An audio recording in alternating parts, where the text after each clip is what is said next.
out the audio real quick. I have the Skype open and starting the streams so that I can see if the audio is working. Give me a second real quick, do the sound check so that I can see kick is working fine. Okay, give me a second. Rumble is up. Waiting now to hear from the streams. There we go. So that I can. X is up. I'm gonna create a broadcast and post it.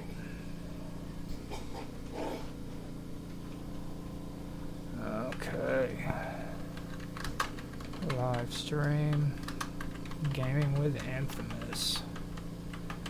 Going to give it another shot. Frames. There we go. So that I can. X is up. I'm gonna create a broadcast. Okay, so we have that going. Now let's go to YouTube and check YouTube out. See how it's sounding. Let's go to YouTube and check YouTube. Okay, YouTube sounds good. It's up and running. So we have everything up and going. I want to apologize about the last stream that I had. The audio was out and I got that straightened out hopefully. I should probably double check that to make sure, but let me find out real quick. Alright, so apparently everything is up and running, but I have to find something that I can do a quick audio test with.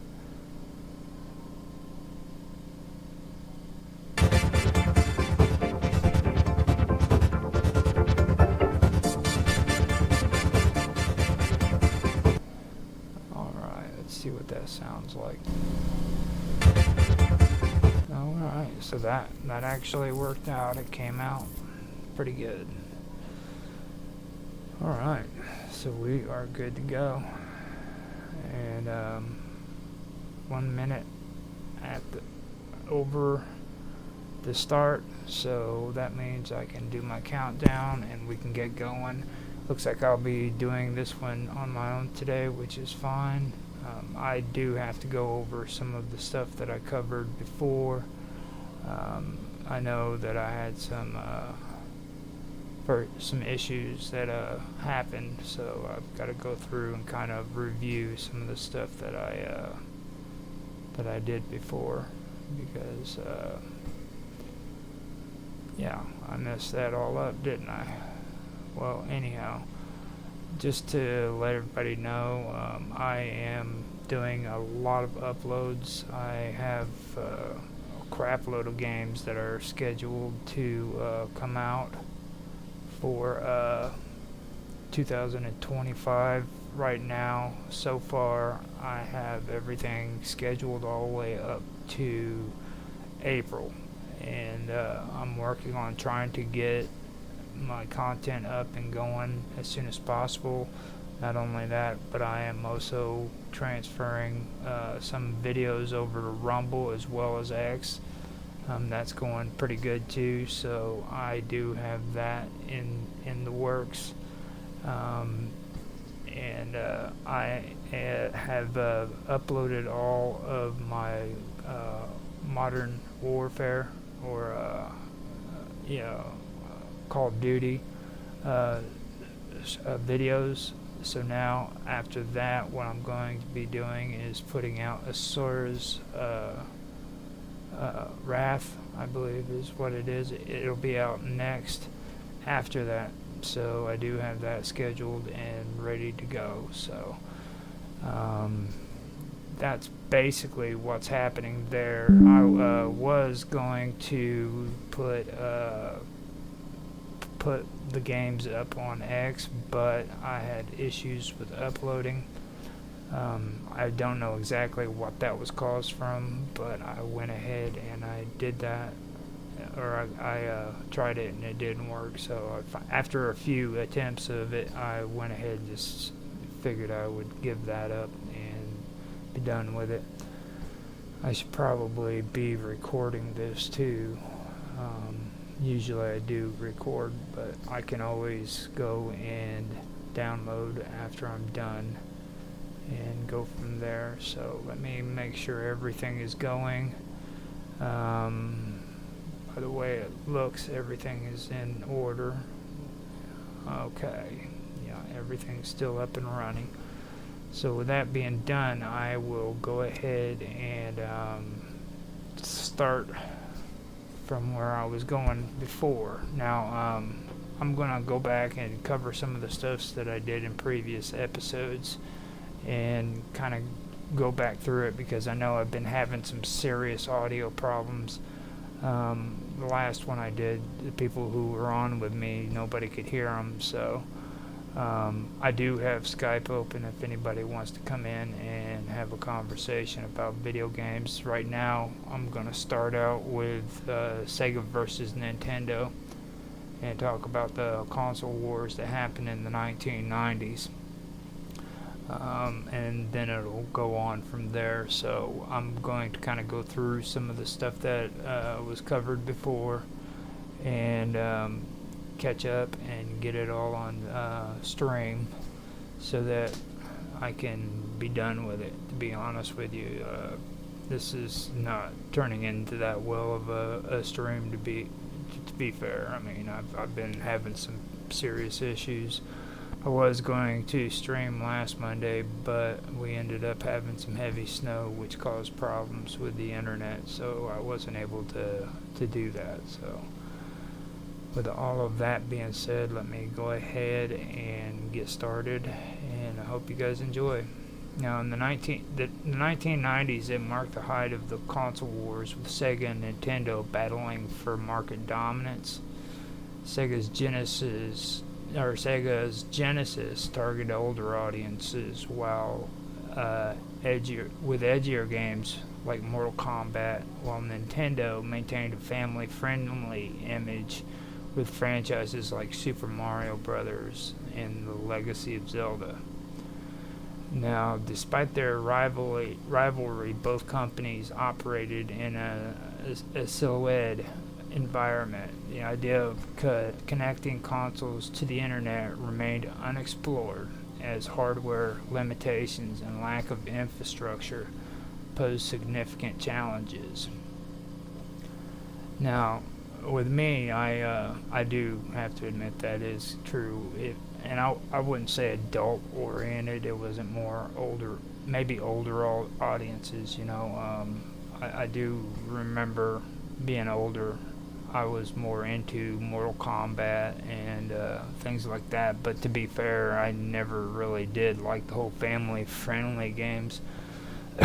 It's like I was previously doing games with Nostalgia Gaming, and Rapid wanted me to always do Nintendo games, and it's like all the games that he wanted me to do I just really did not like, and every single one of them had to do with Nintendo. I was never one who was into Super Mario or Mario Kart or, you know, Zelda. I did them, but I really didn't enjoy doing them. I was always more of the Sega player, you know, and even on Sega there were some games that I didn't enjoy at all. Like I did not like playing freaking Sonic the Hedgehog. That game drove me nuts.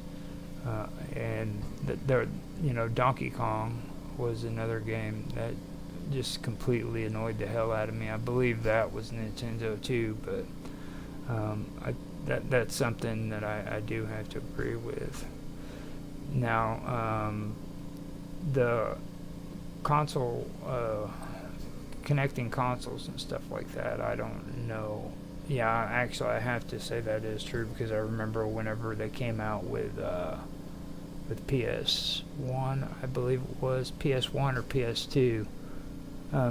They had started attempting to do that, and they had this little device that you had to stick up on top of it so that you could actually play on the internet and stuff, and it was real clunky and hard to handle. I remember a friend of mine, I went over to his house, and one of his sister's boyfriends had one, and he put it on there, and he was playing one of the Lord of the Ring games on the internet, and it just seemed so much of a hassle the way he had to do all of it. But it was the beginning, you know. That's how it all happened. So back in the 90s, though, that brings us into how PC gaming led the way in the 1990s. You know, the internet and PC gaming is what really sticks out with it. On not console to the internet, much less, but just like the straight internet gaming. The internet's proliferation of the 1990s unlocked new possibilities for gaming, particularly on PC. Games like Doom 1993 and Quake in 1996 introduced network multiplayer experiences, allowing players to face off in competitive matches. Now, with Quake and Doom, I just recently played those again, and it was really interesting because it had been a long time since I played the original Doom, and well, not Doom actually, but Quake. I did find that pretty interesting because I hadn't played it in years. I went on and did a group battle that we did on Nostalgia Gaming, and I don't know, it felt kind of cool doing it. You know, we had fun and everything, but it was just kind of weird because I hadn't done it before, or done it in a while. And I thought that was actually pretty cool, and we actually did it on a Steam game where they have new features for going in there and playing Steam. Here recently, my son was showing me how they have new features in some of these older games to where you can actually see the game, the newer versions of the game, because they put new textures and stuff to make it look better. And they have an option too to where if you don't want that, you can actually revert it back to the retro look, the way it used to look whenever you played the game originally. And I thought that was really, really good. That's something that if you guys are interested in looking at, you might want to go check it out on Steam. They've got Quake, they've got the original Doom as well. There was a few other ones on there that are on there. I know that right now I'm on a project with Rapid with Elder Scrolls Arena, and just to let you guys know, you can go on and you can play Elder Scrolls Arena on Steam for free if anybody's an old Elder Scrolls Arena fan. I just got halfway through it, and I'm starting up on getting the other half done now in January. I did the first half back in 2004, so that is going to be my first project for this year when it comes to gaming. I'm still at the point now where I'm wanting to get back into my live streams with my games. I got tons of new games to play, but I just haven't had the time. It's all of this uploading videos and editing and getting it off my computer that's slowing me down. I had maybe 5 gigabytes of memory left, so I had to transfer videos and start getting busy with it and start editing and getting it uploaded onto the computer so that I could get this done, you know. So the advent of massive multiplayer online role-playing games, MMORPGs, were another significant milestone. Titles like Ultima Online in 1997 and EverQuest in 1999 created persistent worlds where thousands of players could interact simultaneously. These games fostered vibrant online communities, establishing the MMO genre as a cornerstone of internet gaming. Now I've played EverQuest, but I don't know for sure if I've ever played Ultima Online at all. So I may have, but it's been so long I couldn't tell you. My biggest problem with EverQuest was how it was glitchy. There was times where if you went into caves or you turned around in a corner, you got stuck. There was even times I remember where I would fall into the ground and I couldn't get up. And if you didn't save, that means you got screwed. You had to start all over from where your last save was. And that really kind of bugged me a bit. So, let me see here. Now after that, I also want to start talking about LAN parties and the social aspects. Now, during this period, also LAN, which is local area network parties, became a cultural phenomenon. Enthusiasts gathered to connect their computers and compete in games like StarCraft and Counter-Strike. Although technically offline, these gatherings underscored the social potential of gaming, foreshadowing the community-driven focus on modern internet gaming. Now, with me on that, I have to say that Command and Conquer was the game for me when it came to playing these kind of games. I never got into StarCraft as much as what everybody else has. In Counter-Strike, I believe I tried it a few times, but those were really fuzzy days for me back whenever I was younger. I do remember Command and Conquer, though. That was the game that I really was into. I enjoyed that one. What was it? Red Dawn or something like that. Not Red Dawn. It was Red versus Gold. I know that much. But anyhow, I did enjoy that game, and I believe you can get that on Steam too. Again, now I am not positive, but I can go check. But I believe that it is available on Steam right now, and I don't know for sure how much it is, but I can go check real quick. Let me see here. Yeah, let me go check real quick. Yeah, here we go. Red and Grain. You can get it on here. They're usually about 1988, so that is the going price of them so far. I don't think they have anything that's free online for it, so that is, yeah, and there's no discounts on them I don't see so far, so that's and they usually go right now about $7.99, I believe. Yep. Or no, $5.99 a month is what they have for the internet one. Command and Conquer and Covert Operations.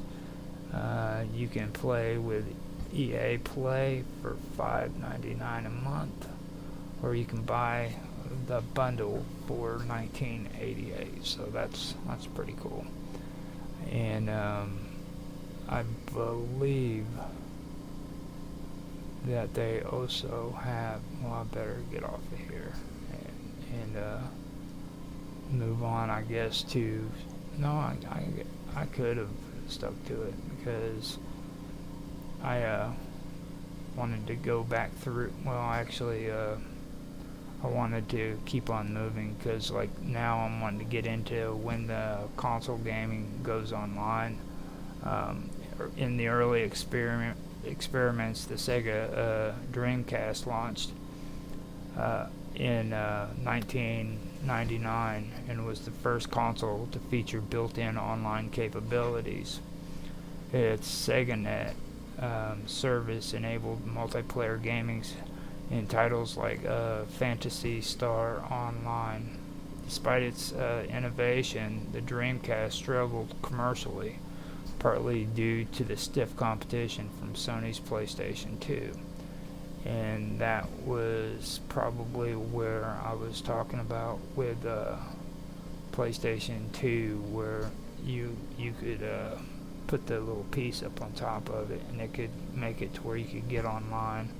I know that it had to have that first before, or it could have been Xbox actually, because now that I think about it, but I know the PS2, it was stand-up, I believe. I'm not quite sure. It was one of those stand-ups like how Xbox is now, and you had to stick it right up on the top of it, and it was just a little bitty rectangular kind of like computer device that you stuck up on there, and that's what you had to use. So then the Microsoft X Live introduced its system in 2002, and that marked the turning point too, with robust matchmaking, voice chat, and downloadable content.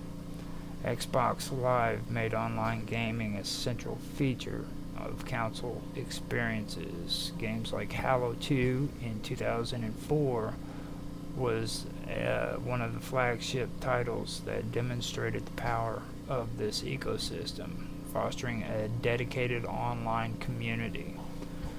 Now, Sony and Nintendo eventually joined the fray. Sony's PlayStation Network, the PSN, and Nintendo's Wi-Fi connection followed,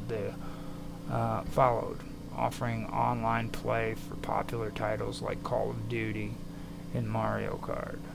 Now, Call of Duty was the game that I was more interested in. I wasn't as interested in it as what I was in other games, but like I said, I really was not a Mario Kart fan. But I did play around a couple times with with Call of Duty. I was more into PlayStation than what I was when it comes to Xbox, though, because I remember Xbox had the really crazy controller where you had the trigger down on the bottom and then you had to use both hands with it, and that really bugged me for the longest time. I finally did get used to it, but it still it did drive me nuts for a long time. But that's something that I've really had an issue with. And then here lately, I've been messing around with emulators, game emulators and stuff too.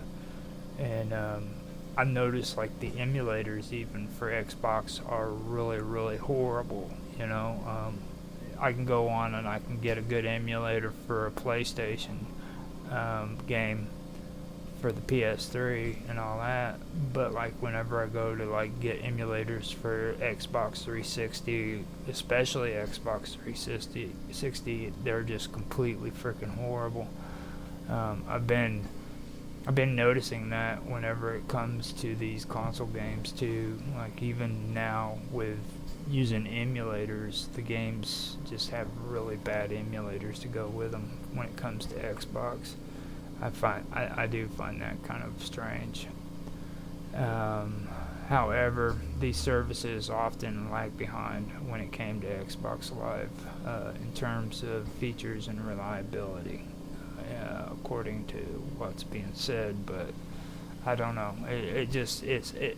A lot of people did talk it up, but I really wasn't big to compare which one was better. You know, whenever I was playing these games.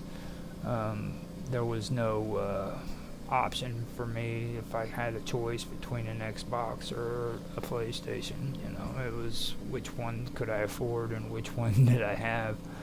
If I went over to somebody else's house and they had an Xbox, I'd play it, you know.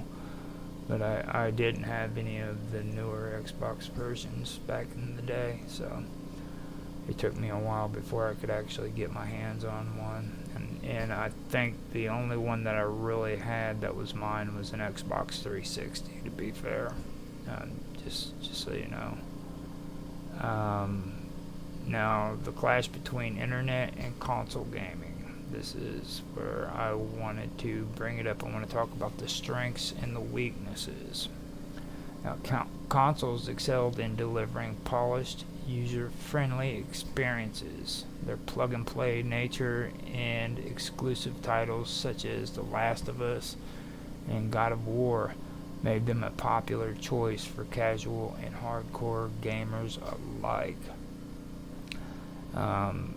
PC versus internet gaming. The flexibility and power of PCs allowed for greater graphic fidelity, modding capabilities, and innovative gameplay. Additionally, free-to-play online games like League of Legends gained massive popularity, challenging the console-central business model. Now, for me, I really wasn't too much into all of that. Now, to be honest with you, on the consoles, I did enjoy God of War. I never got to really play The Last of Us. I know that a lot of people still play it today, but I was always the God of War kind of person. I actually even bought the game and had it. I think I still do have it sitting up on my counter. I did like that. When it comes to PC games, and what they're talking about here, the modding capability. I had it took me a long time to really get to where I was comfortable with that, because I'm an old school gamer. I didn't like the idea of modding certain games, like when they started allowing you to mod Elder Scrolls or Skyrim here recently. I kind of got edgy about that. It took me a while to figure out that they've been involved in doing modding and DLCs and stuff like that for quite a long time. Bethesda actually goes back quite a long ways. I finally figured that out whenever I was having a conversation with Rapid, and he brought it up. He brought it up, and it was actually true. And I think I've even had this conversation with Mark a couple times as well. So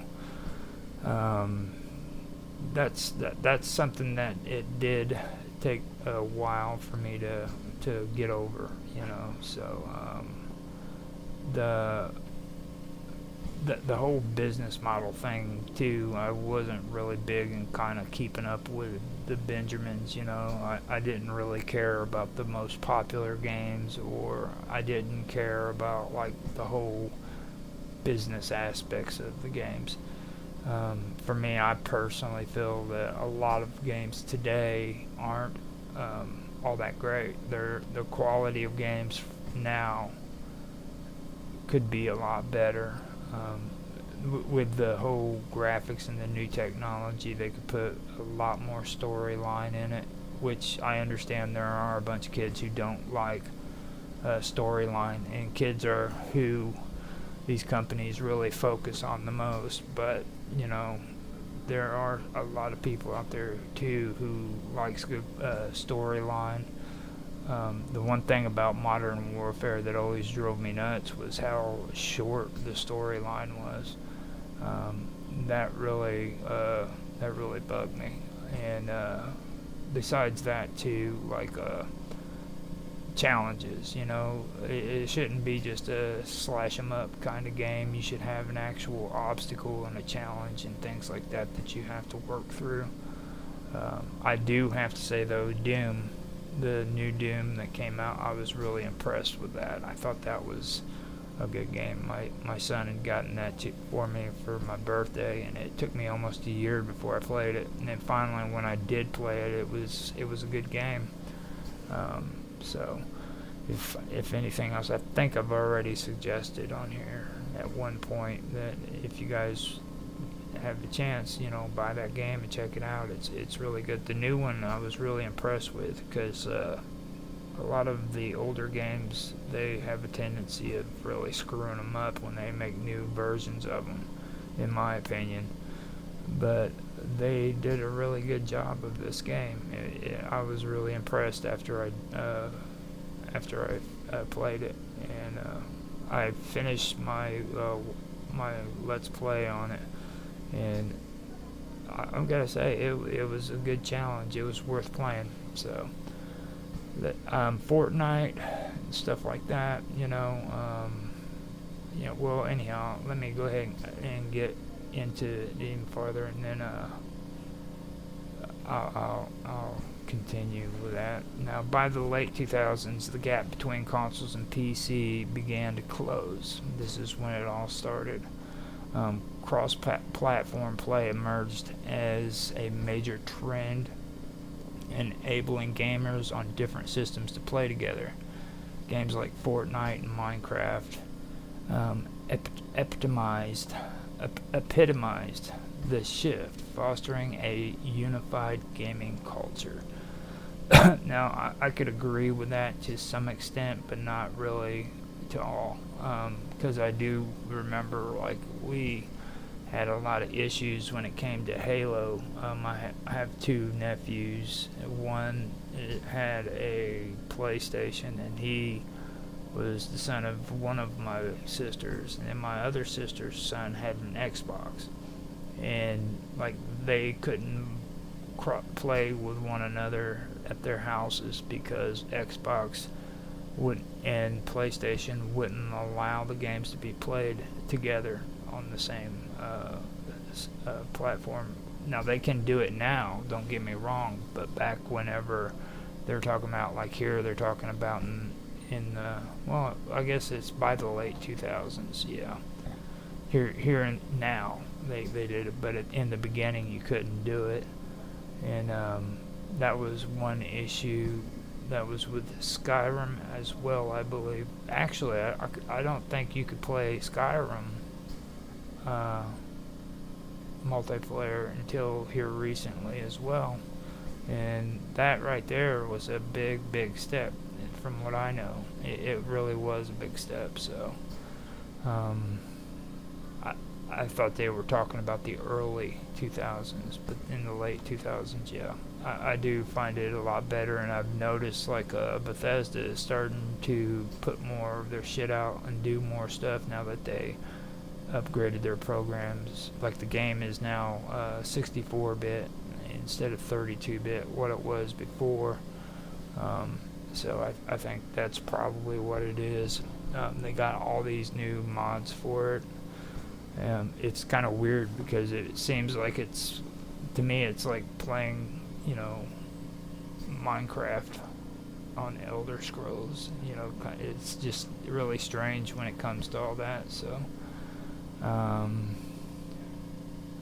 now, this whole thing about mobile gaming, okay, the 2010s witnessed the explosion of mobile games thanks to smartphones and tablets.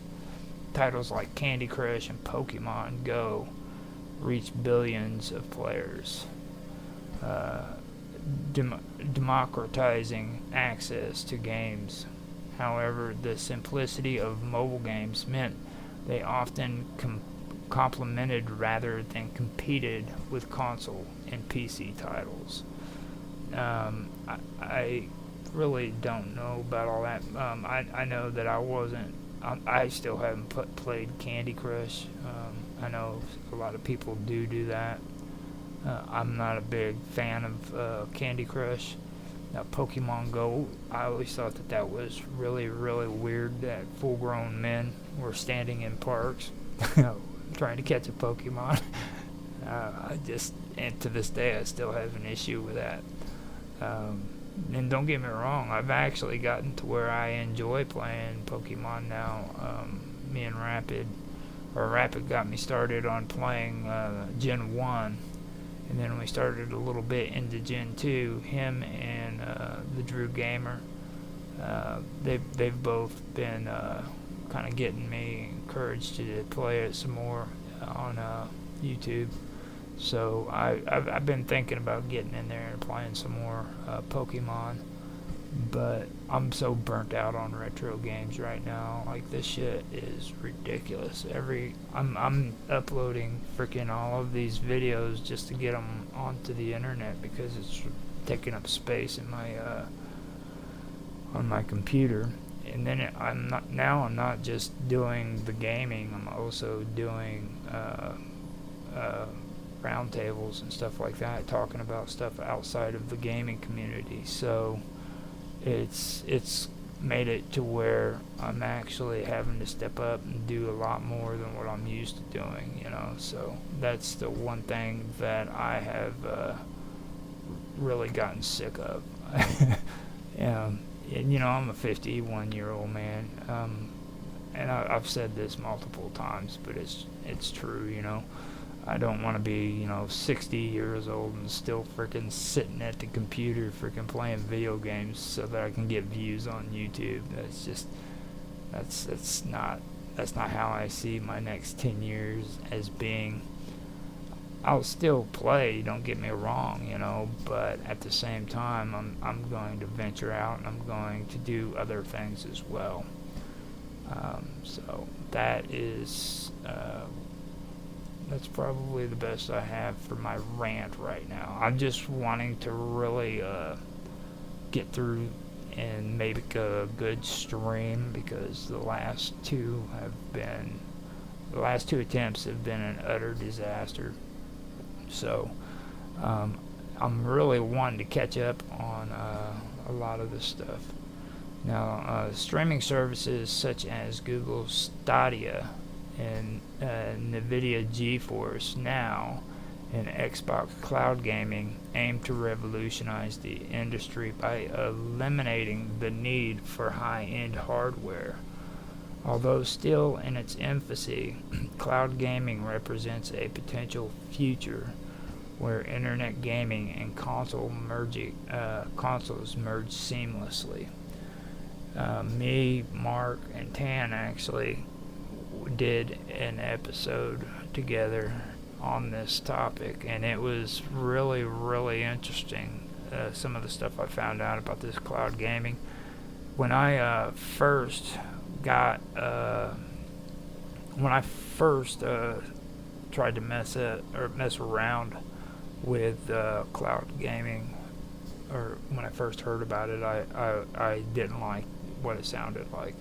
And while we were going through and we were talking about all this stuff, I really did want to hate cloud gaming. I thought, you know, that I had to not like it just by the way it sounded and the fact that you had to get on the internet and pay for services per month, and no downloads and stuff of that nature.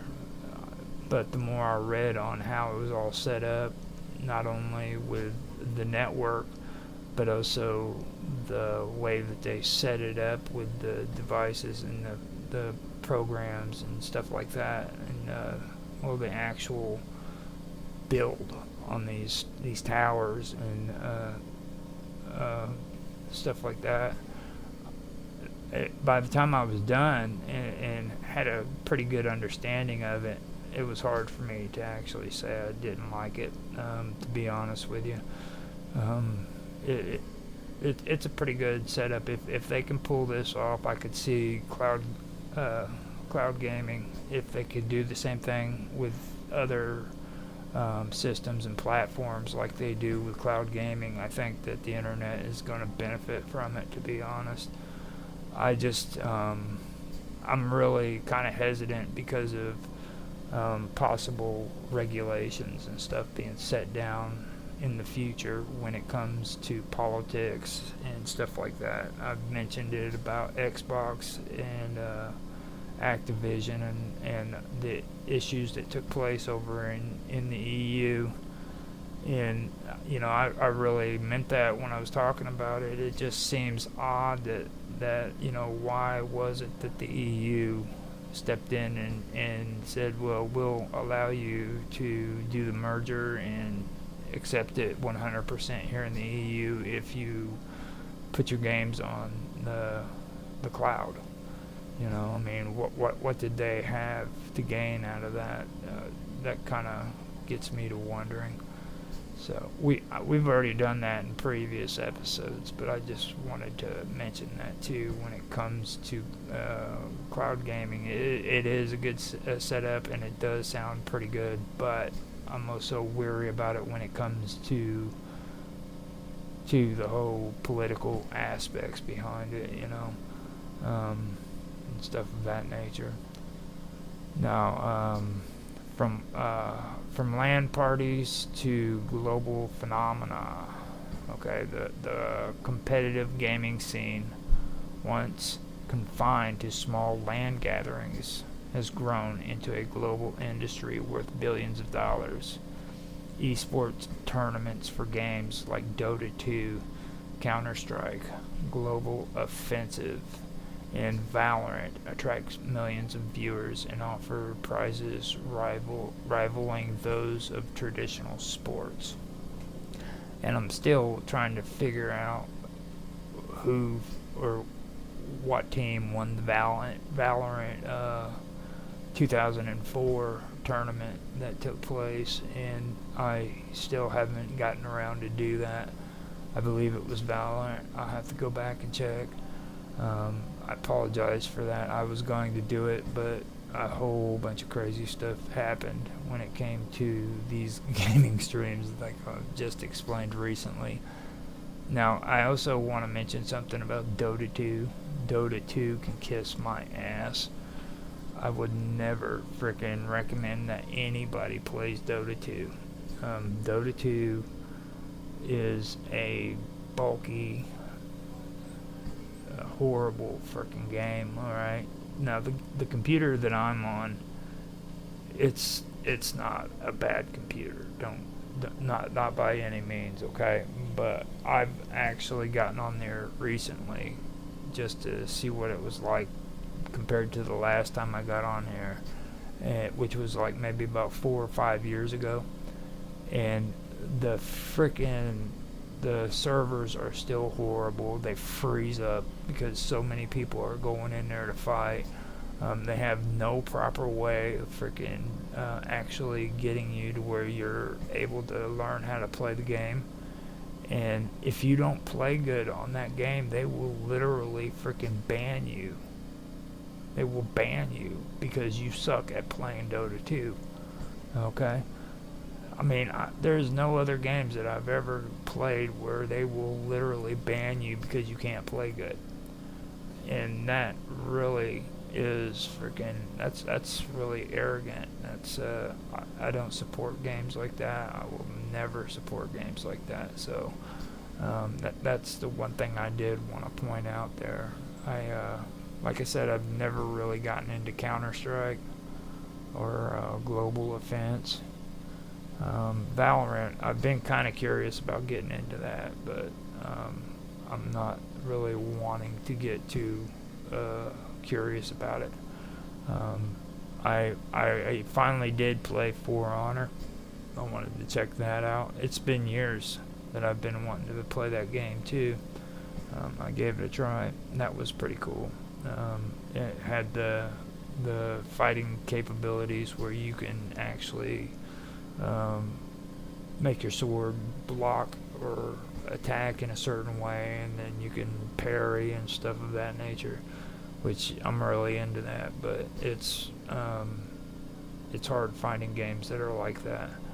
I finished up doing my live stream for that one, and I've also got Kingdom Come, which is streaming right now on my Gaming with Infoness channel. Or it's not streaming, but it's it's uploading. It's scheduled to come out. Each episode is, so that has the same kind of fighting style too. Now that one was actually harder than For Honor, believe it or not, because like on that one you could have a shield, the head helmet, and if you wanted to defend your head in combat, you could put that helmet down to where it was over your face, but then you only had like 2 lines that you could look out of, and if you weren't good with doing that, then it's really hard in combat. And then like whenever you bled, everything would turn red, and you'd have blood all over the screen, and it was really interesting. So I thought that was pretty interesting. So okay, so we're doing pretty good now. Now, gaming is now the largest segment of the entertainment industry. It's surpassing films and music combined. This growth was driven by the convergence of internet gaming, console, and mobile platforms. I find it really, really odd that, and I'm the one that brought this up last year too in this stream, Gaming with Infamous, but and I really love the idea of taking credit for something that I came up with first. But I was the one who said that AI was going to be an issue back when people who were doing voiceovers for video games were talking to the SAG, which is also the ones who are responsible for the video game sounds, the voices, because most of them are voice actors, which you know what I mean. So SAG had to go into court and negotiate for the voice actors who are doing the video games, so that the AI couldn't infringe on their jobs. You know what I mean? They can't go in and just distill their voice and turn it into what they wanted. So I thought that was pretty interesting, and I like the fact too that I was the one who first came up with that.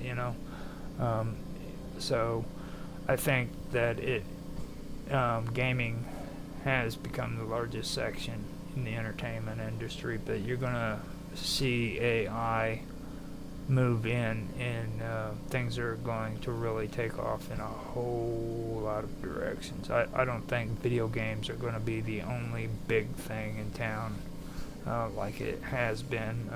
I do think that AI is going to be a big game changer. They're already talking about adding AI into video games. So we're going to have video games with AI, and all we need now is the sex bots. Once we have the sex box, we can put the AI into the sex bots, and we're all set. We're good to go. Life is grand, and Maxie will finally be able to play his video games with his sex bot. So all is well. Now, online gaming has become a cornerstone of modern social interaction, enabling players to connect across geographic and cultural divides.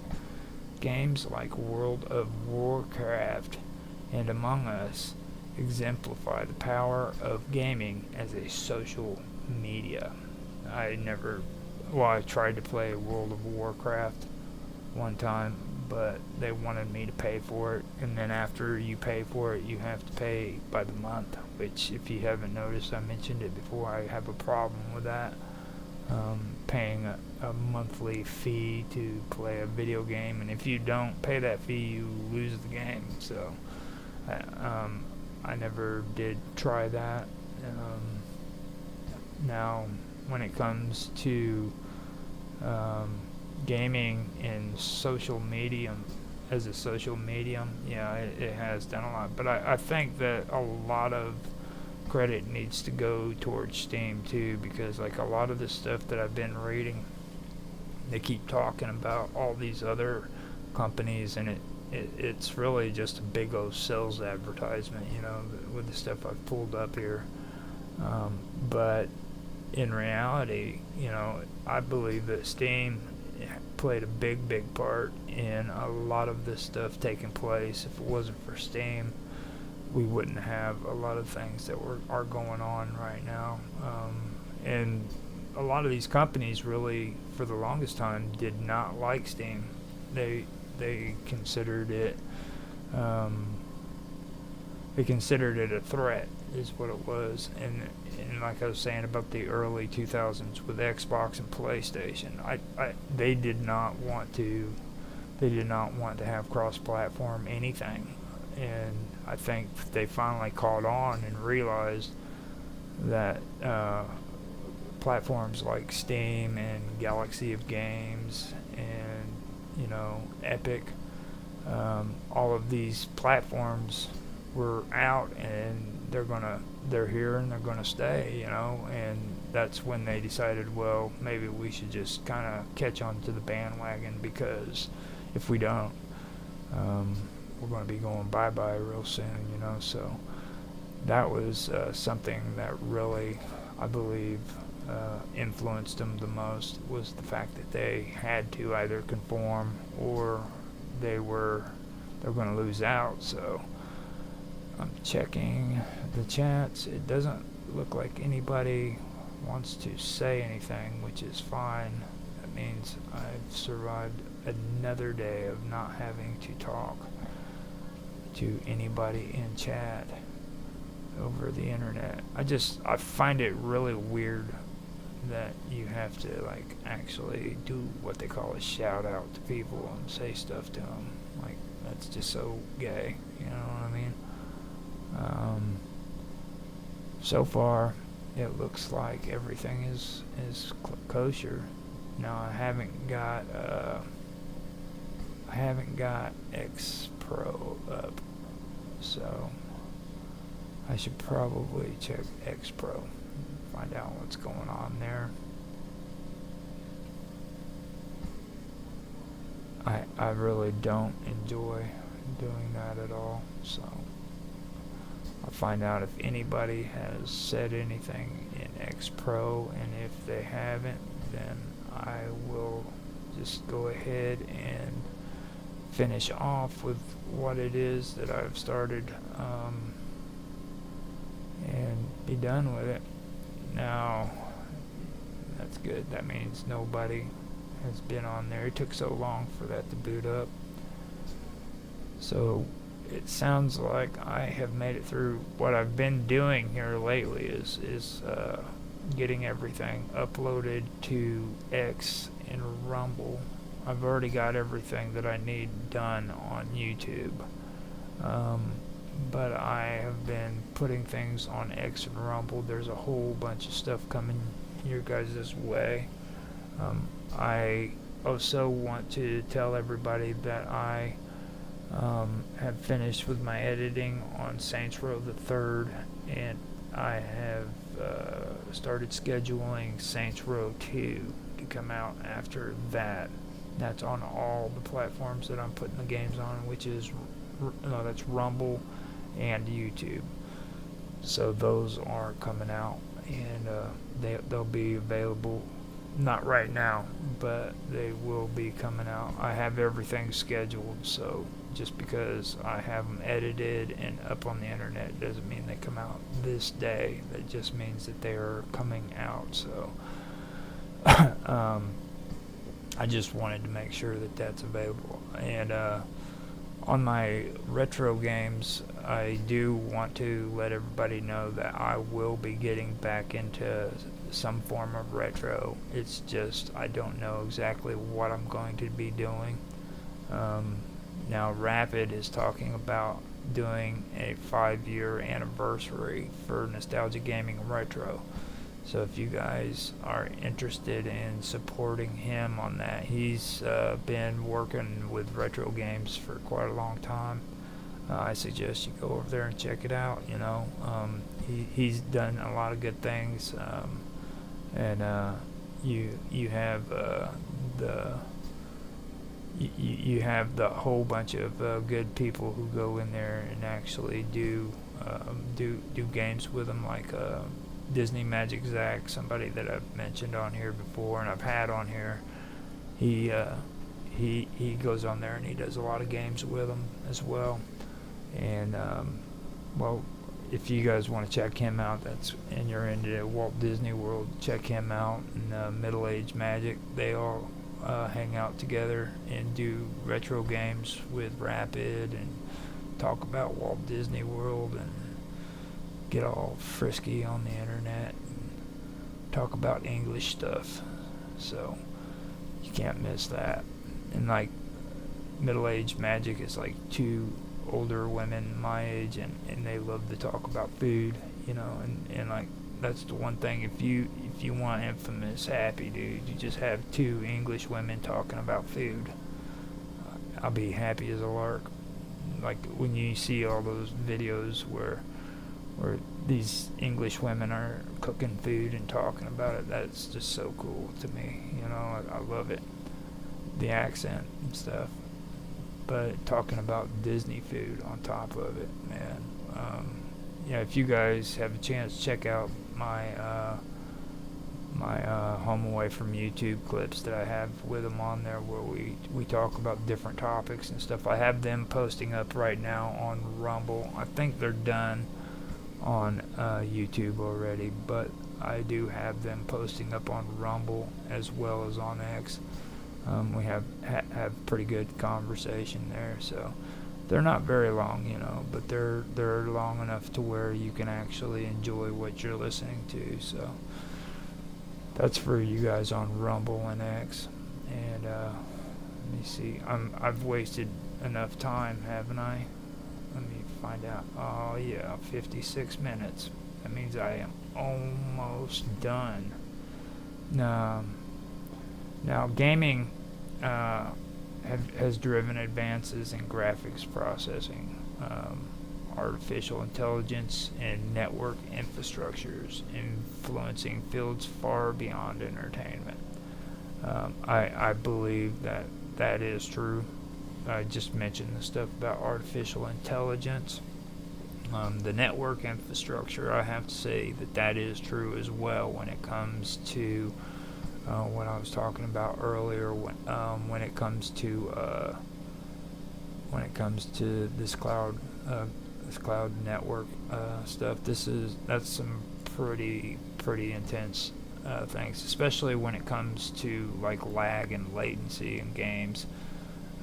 If they can apply that to like a VoIP system, where you can actually get on a VoIP and be able to communicate in real time without latency, that would be a big deal too.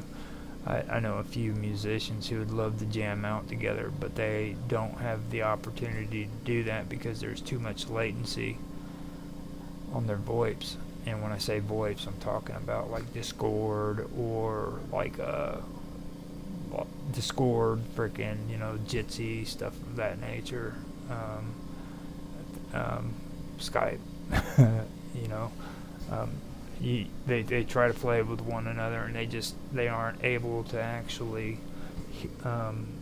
coordinate together because one person is playing and trying to listen to where the other person's at, and when they start, it's all a big mess. It's mush. That's the best way to explain it. I've had a lot of people coming up with suggestions and everything on how to straighten that out. I'm looking into it, but at the moment I haven't really had the time to do that. So that's one thing that I can see this technology that's going into gaming being beneficial towards when it comes to music, with people who are doing music live right there on the spot. I think that's where this would be the logical next step for this kind of technology to go to. Now the graphics, I think the graphics were going to happen any way you look at it, because I love to get into computer graphics, and I do projects on Blender. I would do them on other ones, but it just takes so long to learn a program. I've become familiar with Blender, So that's where I do mine at. But I do know that what I've learned so far, and the equipment that's involved, and what you need on your computer in order to do these computer CGIs, you just can't do it with a regular computer. My computer is the minimum. It's got an 8-core CPU, and I have my GPU with it. I have 16 gigabytes of RAM, and that's the minimum. If I want to do better graphics, I'd have to have at least 36, I believe is what they said, 36 or 32, somewhere in there. I always mess that up, of 36 or 32 gigs of RAM, and I would be alright. But that's something too. I noticed that in the gaming world they have set up some stuff when it comes to multi-threading, to kind of take the stress off of the CPU.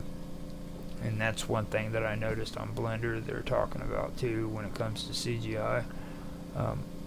There's a lot of things other than video games that CGI is useful for, is all I'm saying. So even without the gaming industry, I believe that the advances in graphics and processing would have happened.